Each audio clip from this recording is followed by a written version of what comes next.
Good afternoon, everyone, and thank you for coming for this week's episode on CTA for TAVR TAVI. My name is Mahmoud Al-Rafai. I'm one of the imaging cardiologists in the group. All right. So I think this audience is well aware that aortic stenosis is increasingly common. It's most frequently caused by age-related valvular calcification. Rheumatic heart disease is less likely of a cause to it, but it's mostly calcification. We know that echocardiography is still the mainstay of diagnosis of aortic stenosis. Won't go over this too much, but we all know the criteria to diagnose severe AS. Obviously, area less than 1, velocity more than 4, mean gradient more than 40. But the decision to proceed to valvular replacement is not just based on severity, but also on symptoms, based on EF, exercise capacity, and all that. But this latest guideline from 2020 now, I think we're due for a new one, an updated one. But just to show you that now TAVR and TAVI are on equal footing. I see there's both a class 1 recommendation for TAVR and TAVI. The new 2025 European guidelines, same thing. They take into account symptoms and EF, but again, same kind of similar story where AS can be treated with both TAVR and TAVI with a class 1 recommendation. So TAVR has been a rapidly evolving field ever since the first valve was implanted in a patient back in 2002. It was first approved in inoperable patients, then they moved down the risk stratum from high risk, intermediate, and recently to low risk patients. The success of TAVR has improved with recent years as operators became more experienced, the device technology improved, and then importantly, patient selection and pre-procedural planning. And this is where CTA comes in. This is Dr. Alan Cribier, who performed the first successful percutaneous TAVR on a patient with inoperable aortic stenosis. This is back in 2002. And just like a quick rundown of the timeline. So Partner 1B trials came out in 2010. This was just for inoperable patients. And then moved to high-risk patients, 2011, 2014. I was in med school then, so I started hearing about TAVR. And then 2016, 2017, I'm dating myself. This was like kind of residency. And now 2019 fellowship became down to just low-risk patients. So it's, even in my lifetime, it's been really rapidly evolving. And now, routine TAVR is done routinely. The first valve-in-valve for TAVR was approved in 2015, and this is for patients who have had prior bioprosthetic valve. These are some of the different kind of flavors of TAVR valves. You have the self-expandable. These are the supraannular valves, the balloon expandable, which is annular valves.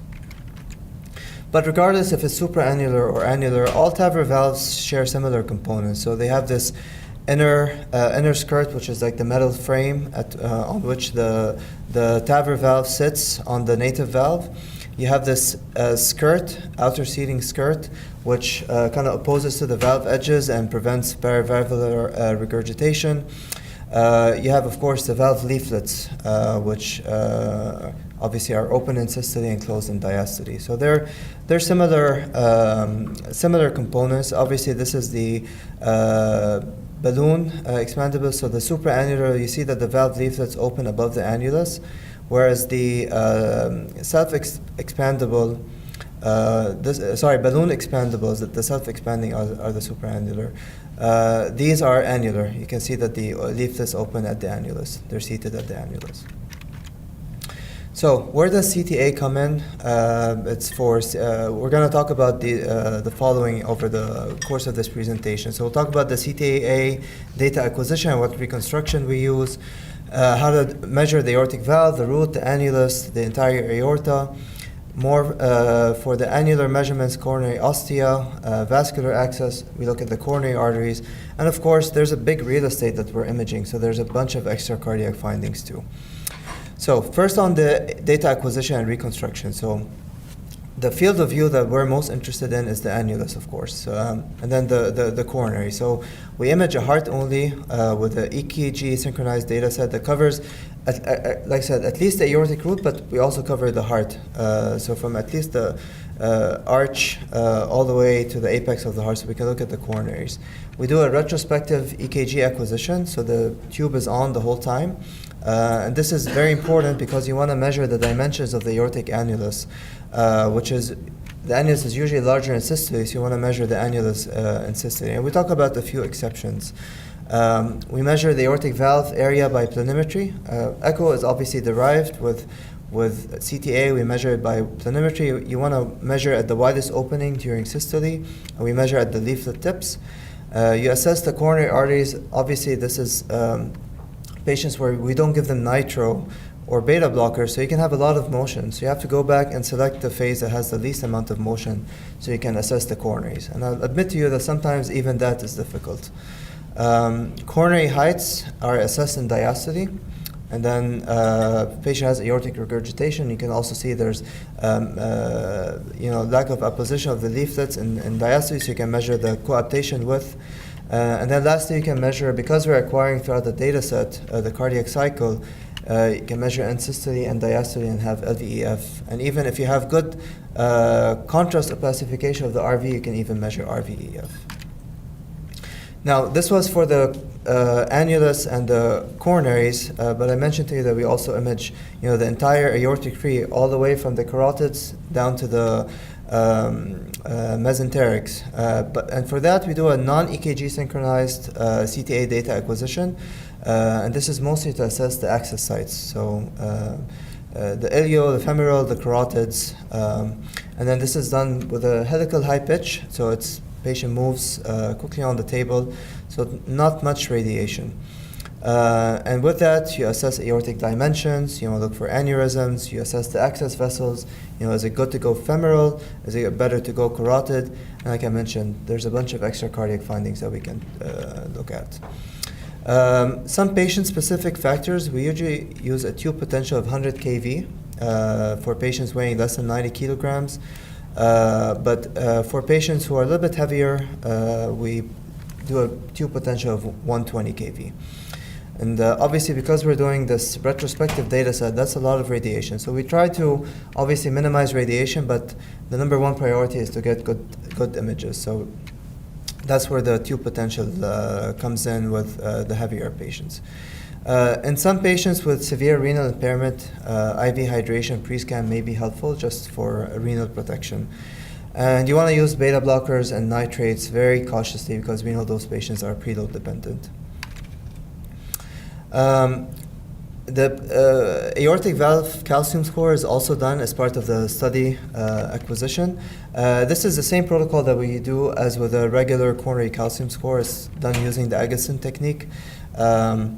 It's especially helpful in patients who have low flow, low gradient AS on echo and with preserved ejection fraction. And studies have shown that if your Agassiz score is more than 3,000 in men or 1,600 in women, the diagnosis of severe AS is extremely likely, whereas Agassiz score less than 1,600 in men or 800 in women makes it unlikely. So it can be an extra piece that the operator will look at. And this is what the aortic valve calcium score will look like. There are some challenges with measuring the aortic valve calcium score. You'll see that a lot of these patients will have aortic root calcium, they'll have mitral annular calcification, so it might be difficult to truly isolate where the aortic valve calcium is. You don't want to measure above and below, so like at the root or at the annulus. You want to make sure that you're measuring at the level of the valve.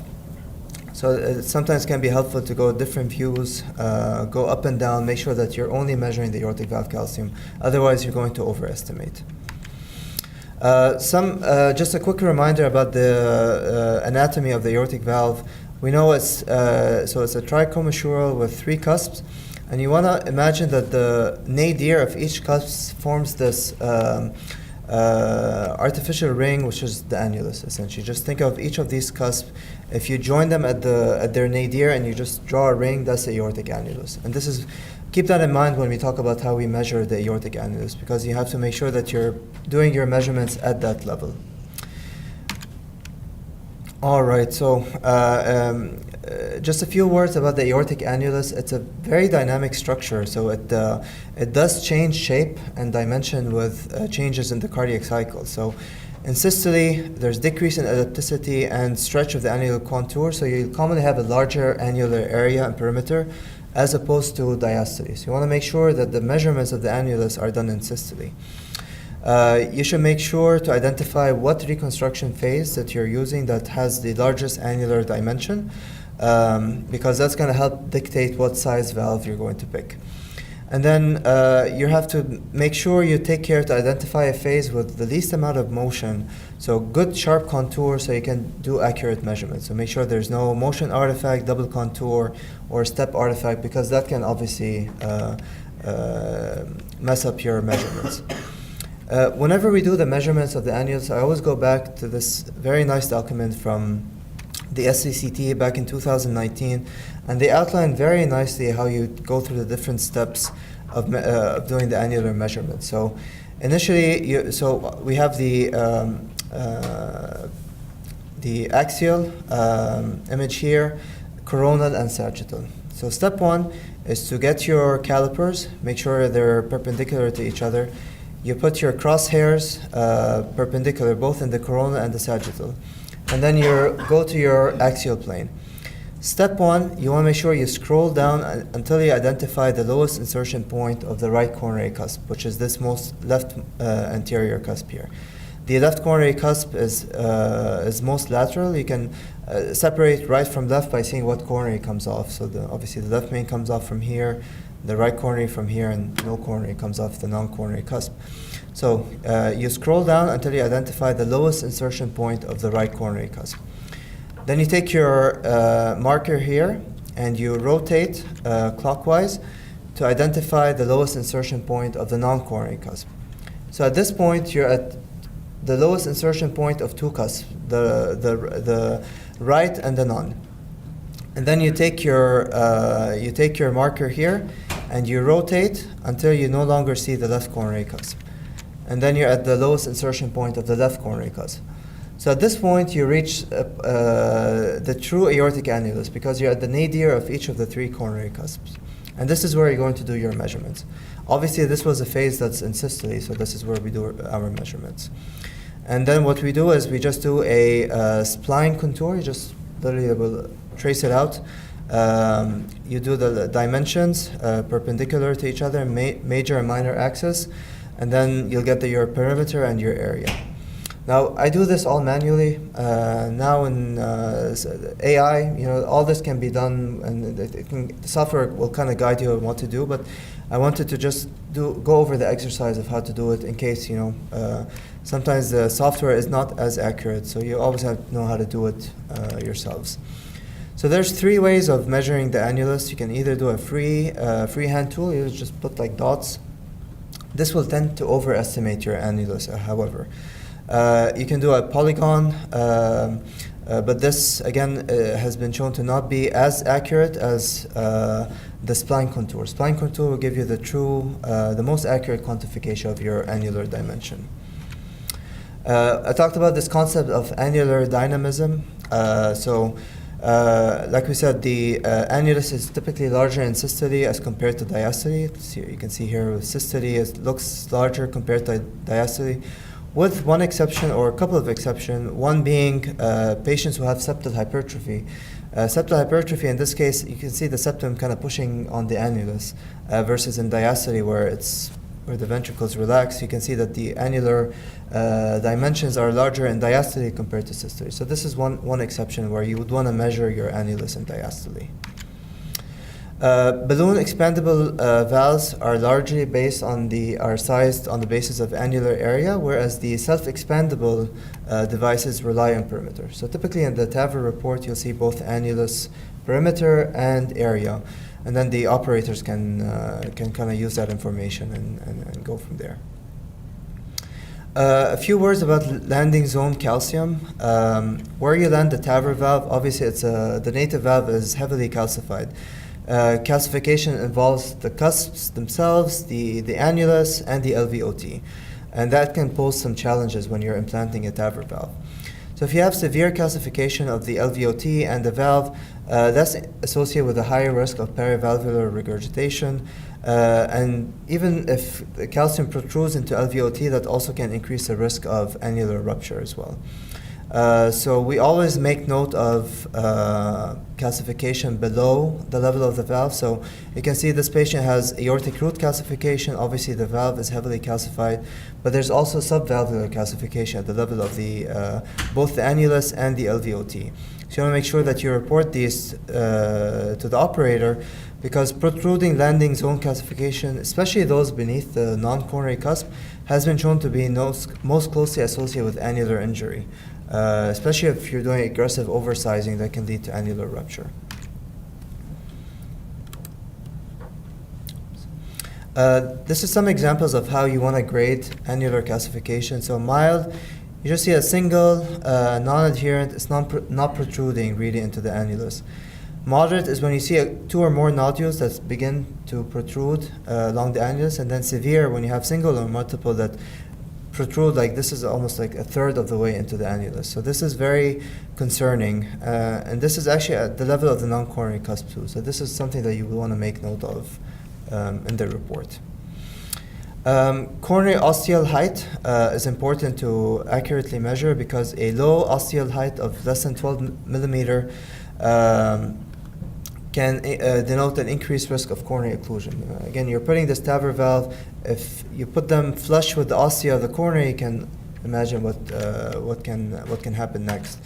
So for measurements of the coronary heights, you want to do those again in diastole, and you do the same exercise like we did in annular measurements, where you identify the 3 lowest insertion points to identify the annulus, and then from there you just make sure that you're fixed at the level of the annulus, and you just use either the coronal or the sagittal to identify. This is sagittal. You identify the level of the left coronary ostium, and you just draw a perpendicular line to the annulus, and you do the same thing for the right coronary ostium.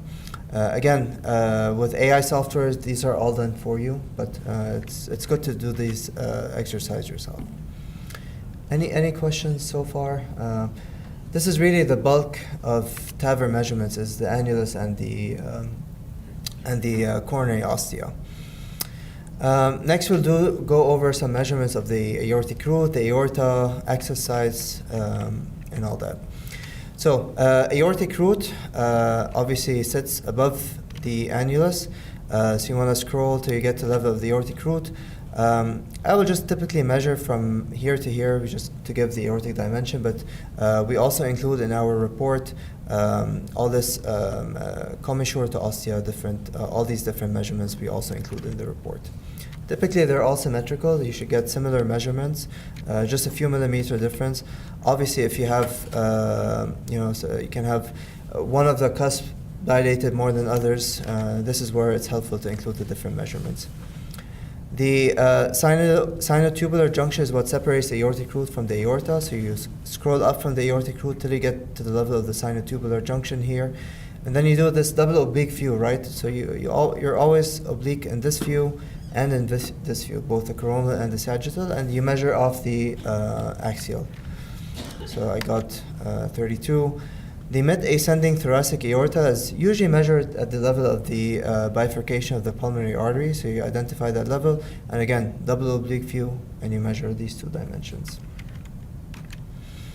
As far as the aortic valve measurements, again, these are done in systole. So you want to identify the phase of the cardiac cycle where that area is largest, and you measure at the level of the leaflet tips. So you place your cursor here at the level of the tip, make sure you're double oblique, and then you do your measurements at the level of the axial, in the axial view. So again, I do a spline contour here. I make sure that I trace my aortic valve, and then you can report an area. So I'll be very careful with this, because usually your CTA measurements should correlate fairly well with your echo measurements. Should only be a 0.2 to 0.3 centimeter difference. So if you're getting widely different measurements, just make sure that you're accurately tracing. Again, I said it's usually within 0.2, 0.3, but there can be some exceptions. Obviously, if you're not on echo, if you underestimated the LVOT, or if your Doppler signal is not coaxial with the valve, then your measurements, of course, will not be accurate. But the measurements on CTA and echo tend to correlate pretty well. And then CTA will also give you a good optimal projection curve. So this is the what fluoroscopic angulation you would use to get a coplanar view of the annulus without parallax. So this is also, we give the degrees and can identify patient-specific this optimal C-arm angulation for the operator. Vascular access is routinely assessed on TAVR studies. So we'll do an entire analysis of the entire iliofemoral tree. So we'll report vessel size, calcification, vessel tortuosity, to determine if a transfemoral approach is required or maybe an alternative route is more suited. Whenever we report the vascular measurements, you want to pick the minimal diameter to report to the operator. There's some risk factors for vascular complications. So if you have an external sheath diameter that exceeds the minimal diameter of the artery, obviously that can lead to vascular complication. If you have severe calcification, again, that's another risk factor. Vessel tortuosity is not that important of a risk factor if the vessel is not calcified, because whenever you put the sheath in, it will usually just like straighten the vessel. But if you have a very calcified and tortuous vessel, it does increase risk of access failure. The common femoral artery is the most common access site, so you want to assess for focal stenosis, calcification. If you have a high bifurcation, because obviously that can affect bleeding post-op, and then you look for abdominal aorta aneurysm and calcification. Alternate sites for TAVR, subclavian, carotid, and transcaval. So this is a kind of a reconstruction of the entire aortic tree. So going all the way, from the ascending thoracic aorta all the way down to the iliacs. And this is in two projections. So this is for the right femoral, this is for the left iliofemoral tree. You report your minimal lumen diameter in different sites along the aorta. We do the same thing for the carotid, so for the right and for the left. And these views are helpful for the operator because they want to see the entire tree. This is an example of a patient with right iliac and the left iliac. Clearly, the left iliac cannot be used in this patient, so the operator needs to go through the right. Few words about the coronary arteries. Again, we typically don't give these patients nitrates and beta blockers, so they're not really optimized for coronary evaluation. But because we're scanning the patient throughout the entire cardiac cycle, you have all these different phases to look at. So you want to make sure that you pick the phase with the least amount of motion. And that can be different for the LAD, for the circumflex, and for the RCA. But regardless, you can assess, patients with prior stents, calcification, calcified plaque, non-calcified plaque. Many of these patients have grafts, so you can look at graft patency. So you might not be conclusive, but if the study is well done and the coronaries are obvious, the negative predictive value for ruling out stenosis is very high. Fortunately, many of those patients also have had prior cath, so you can kind of correlate to make sure that your reports are accurate. Again, because we're scanning throughout the entire cardiac cycle, so from end systole all the way to end diastole, you can measure chamber volumes, can give you EF, LV, and RV. I'm going to preface this by saying that your gold standard for, not gold standard, but most of these patients will have had a prior echo. Some may have had an MRI too, but always correlate your findings with echo. So the last thing you want to do is report an EF of 20% on CT whereas their echo gives an EF of 60%. I would trust the 60% more than the 30%. So just make sure that you correlate, especially for the RV, because the RV is not as opacified compared to the LV. So typically you'll get more or less accurate measurements on LV, but I've seen RV measurements be way off compared to echo. So I will just not report these. I'd rather not report than report something that's not entirely accurate. And if you want to be really rigorous about it, you'll have to go phase by phase and see that you're actually contouring the ventricle as you would do with MRI. Make sure that you're contouring the ventricle appropriately in every phase so that you get these accurate measurements. So, but just know that EF also is reported. And then you just want to look at it visually. Looking at this EF, it looks maybe low 50s, high 40s, so it kind of matches the smell test. All right, any questions so far? I'll move quickly to bicuspid aortic valve. It's being increasingly encountered in TAVR candidates. Patients typically present younger compared to calcific aortic valve, which is in older patients. And there's a few specific challenges that are specific to bicuspid. These patients have a elliptical geometry, so it can make the measurements of the annulus quite tricky. Raphe calcium can also, can be difficult to measure the aortic valve area by planimetry, and it can also pose a risk for coronary obstruction. So I just highlighted a few of the challenges that can happen with bicuspid. Because the anatomy is not symmetrical, it's not a circular annulus, they're instead they're highly elliptical and asymmetric, especially the severs 0 and 1. So the sizing algorithms for TAVR can be difficult compared to tricuspid valves. Raphe and heavy calcification can create irregular landing zones, can increase the risk for over or undersizing, can lead to aortic or annular or root rupture, and can also lead to coronary obstruction. Again, because of this highly asymmetric elliptical geometry, the true size of the valve may be a little bit difficult to ascertain because the narrowest constraint may be supraannular rather at the level of the base, so you can unsure if you want to size by perimeter or by area. And lastly, the annulus being very dynamic, bicuspid roots show greater systolic diastolic change and more deformation with THV expansion. So diastolic CTA can underestimate functional dimensions and device root interaction. So these are some challenges just more specific for bicuspid, but important to account for.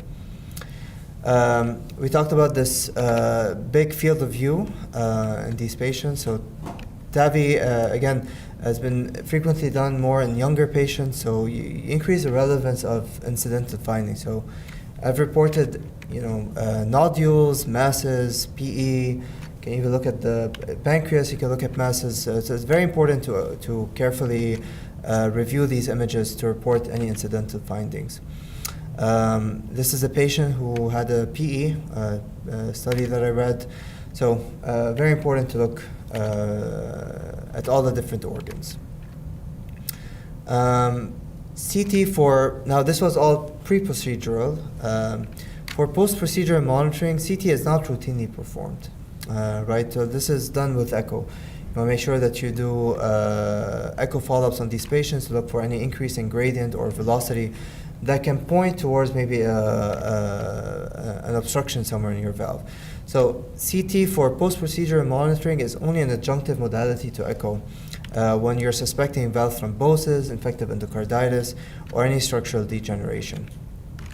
So this is an example of a patient with thrombosis. So this is patients with, you can see that the entire leaflet from base to leaflet tip is thrombosed. So this is HALT grade 4. You can see different views. This is pretty thrombosed, and you can see obviously this is a patient who had an increase in velocity across the valve. Then they were referred for CTA, and you can see this very heavy involvement of hypoattenuation leaflet thickening concerning for thrombus. Patient was then anticoagulated, and then you can do a CT for repeat assessment. See the thrombus is pretty much gone. And again, when you see that the valves are nice, they're thin, pliable, open, obviously the gradients went down after that.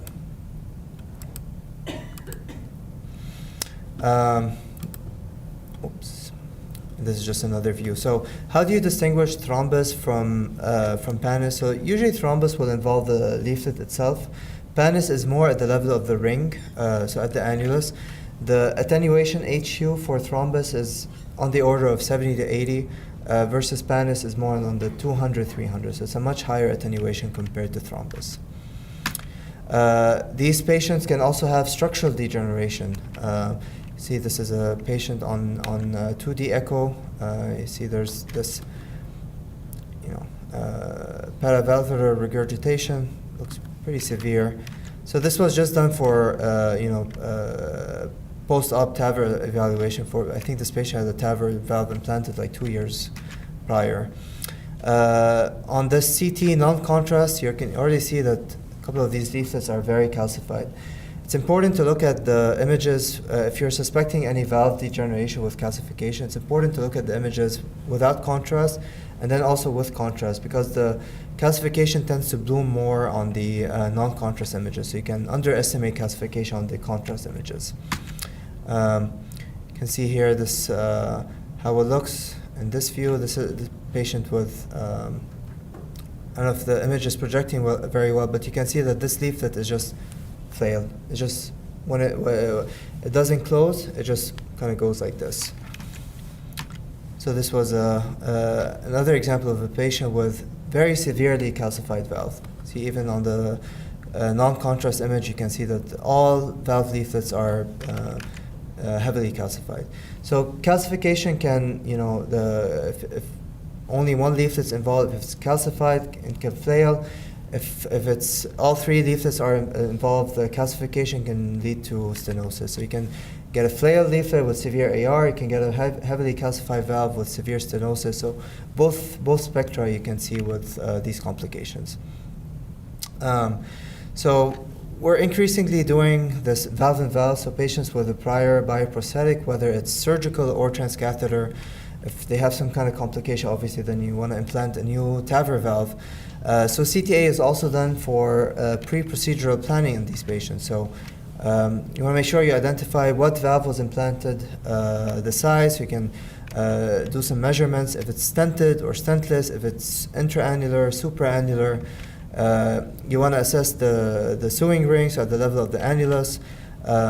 You can do these measurements to assess for coronary obstruction, and I'll go over some examples. You can identify the leaflet pathology and obstruction within the surgical valve. So the prior examples that I showed you, one valve was heavily calcified, another valve was flailed, so you can identify what's the pathology even before you can implant a new valve. Again, you can measure the root and the aortic dimensions, assess for any hardware considerations for the repeat. So this is from SCCT. If you have a patient with a prior bioprosthetic valve, you do what's called a virtual transcatheter heart valve. And I won't go over all the different steps, but this is the prior bioprosthetic valve. You put your crosshairs at the level of the right coronary cusp, and you just follow the different steps that we did, similar to the annular measurements. And then once you identify the lowest insertion point of all three cusps, then you kind of go at the center of the nadir of the annulus, and then you just can draw a circle, literally just draw a circle that involves the stent post, and you measure the distance from that circle to the left coronary ostium, and you do the same for the right coronary ostium, and you measure what's called this ostium to transcatheter heart valve distance. And if it's less than 4 millimeter or 6 millimeter, it denotes a higher risk of coronary obstruction. So this is important to document. Whenever you again report patients who've had a prior bioprosthetic, if it's stentless, all you need to do is just report as you would for a TAVR valve, coronary heights and annular measurements. But if the patient has a stented valve, if the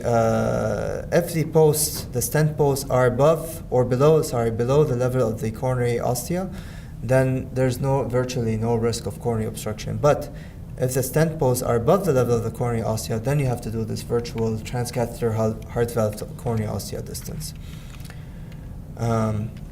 This is one other example of a pannus. This is at the level of the sewing ring. You see that the HU is more on the order of 160, so 150 and above, as opposed to thrombus, which is more on the 70 to 80. So that's, we covered a lot, but just to summarize, CTA is still the gold standard for annular sizing and aortic root assessment in TAVR and TAVI. Should be integrated into every heart flow, and every heart team workflow. You want to make sure that you do a systematic assessment of valve morphology. Is it tricuspid, bicuspid, RAFI, so you want to distinguish different sievers types, leaflet, LVOT calcium. This all is important to report because it can help predict paravalvular leak, annular rupture, and coronary obstruction. We report all these aortic root measurements, iliofemoral measurements to make sure that there's, to guide safe access in these patients. You can even provide the optimal fluoroscopic deployment angle to help with the C-arm angulation. And then, of course, I've mentioned this before, but all these incidental and extracardiac findings are important to report because, especially in these younger, lower risk patients, a misfinding can carry a lot of risk. That's all I had.